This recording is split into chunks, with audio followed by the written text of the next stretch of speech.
What's happening, everybody? Today we're going to unbox and highlight one of the newest additions to the Yeezy family. These released at the end of November 2021 to kick off the holiday season. Just like most Yeezy colorways, these had no problem selling out in most locations, and I'm of course speaking about the 700 model Faded Azure.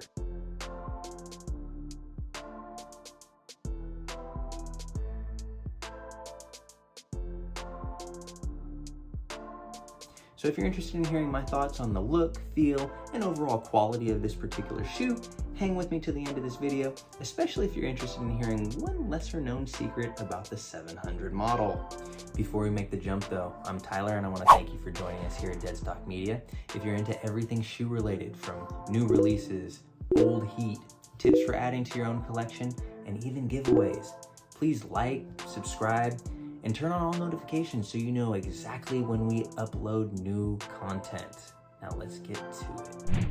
So today we're gonna be checking out the Yeezy 700s in the Faded Azure colorway. And to say that I was excited to land this pair, a bit of an understatement.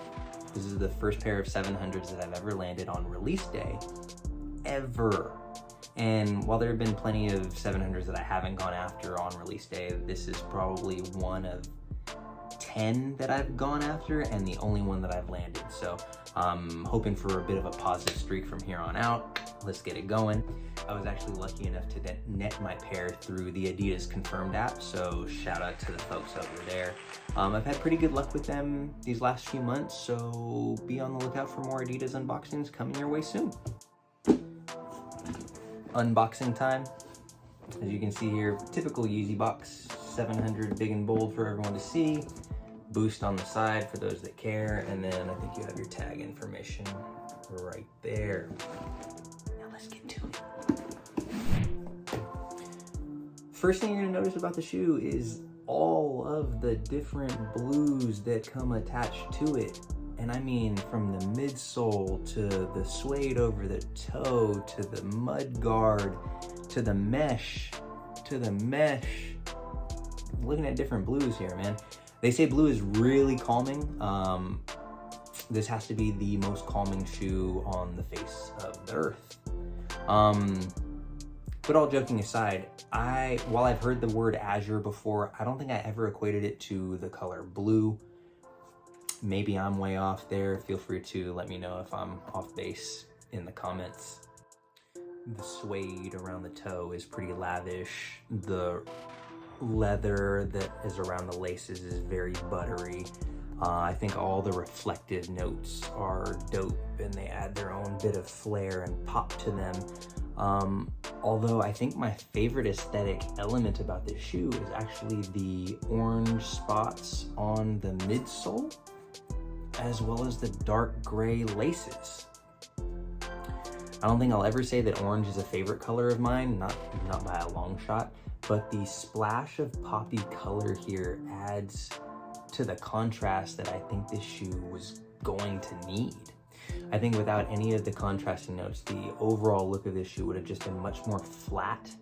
So I'm gonna give props to the design team for adding in the splashes of color where they knew they were gonna need them. From the front, we see up from the toe, there's this interesting honey mustard mesh. Not exactly my favorite color. It reminds me of some unsavory elements from life, but I'll leave that up to your own interpretation. It leads to this light gray silver lace anchor that leads to the dark gray laces that we see. And overall, I think that the different hits of gray add to the contrast as well, and they make the other elements of this shoe pop. Really appreciative of those myself. Had they not used gray as a lace color, I don't know what other color they would have used, so I want to give props to the team for working with what they had in front of them and not trying to do too much. I'll also say that the sole and the toe cap are all a similar color to the dark gray laces, and as you can see from the sole itself, it's not one piece. The blue midsole has its own holes, and then there are like these display windows for your boost sole. So this next section is going to be a bit more personal opinion laced. And if you happen to disagree, that's totally fine. There's lots of room for discussion in this space, and I'm down to have it all, so let me know your thoughts. But the 700 model is never going to be a low profile sneaker for me. It's never going to be sleek and under the radar.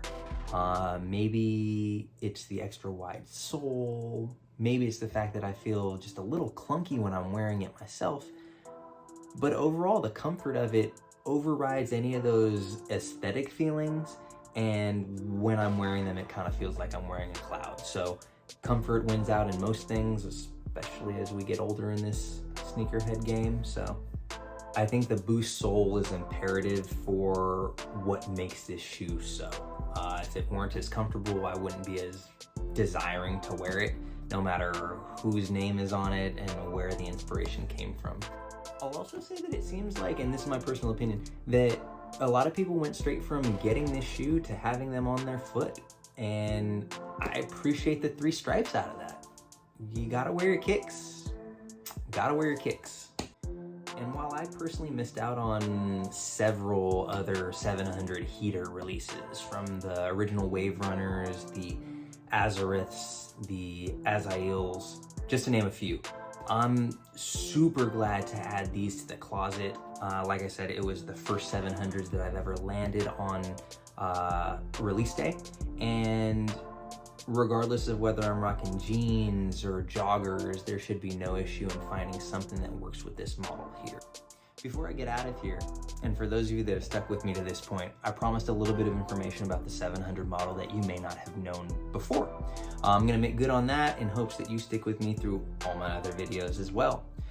So for those of you that don't know, the 700 model was unveiled back in 2017, and from that point on, it inspired a pretty big onslaught of other brands and lines doing the same thing, creating clunky, retro style, almost 90s looking shoes that your dad might have worn when he was going to softball practice on some random Tuesday back in the day. Now, whether that's good or bad, that remains to be seen, but I don't think the 700 model is going anywhere, and that means none of the competitors or biters are going anywhere either. So when you happen to see something out there that's clunky and may look like a brick on someone's foot, know where it came from.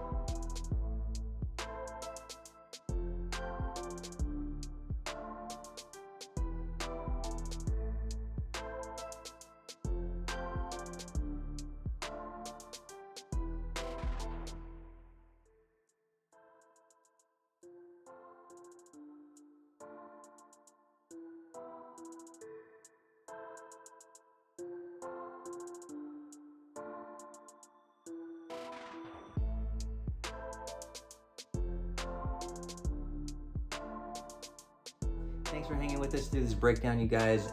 If you got anything from this video, please consider dropping a like, a subscribe, a comment, letting me know what else you'd like to see on this channel.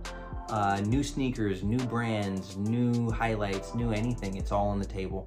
The goal is to upload regularly, so please make sure you subscribe so you don't miss out on a thing. This is Tyler with Dead Stock Media, signing off.